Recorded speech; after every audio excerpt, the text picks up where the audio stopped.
talk about air pruning.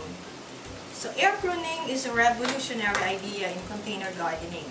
Now, we all know, especially for you gardeners out there, that in a standard pot, when the roots reach the edges of the pot, it continues to grow until it circles the pot and eventually entangles the roots of the plant. So that's what we call the roots being root bound.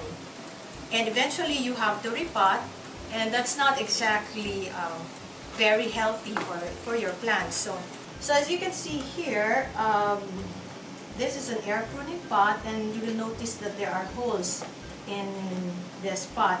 So the idea is when the roots of the plant reach the holes, the tips stop growing, and this forces the plant to grow more roots. And with more roots, this means better absorption of nutrients from the soil.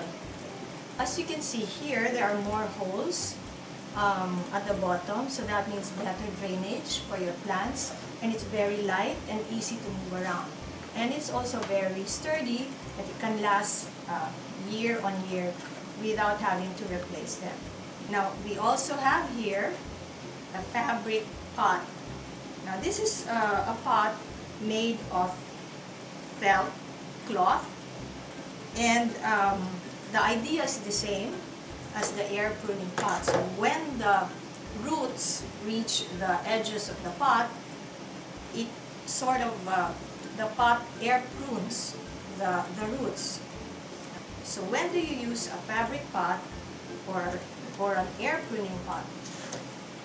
It depends on the type of plant.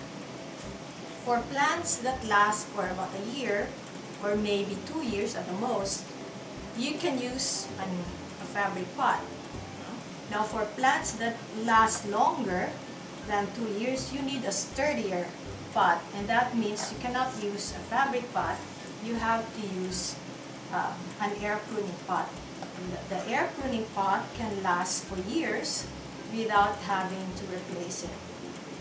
So that is the principle of air pruning and the difference between a fabric pot and an air pruning pot.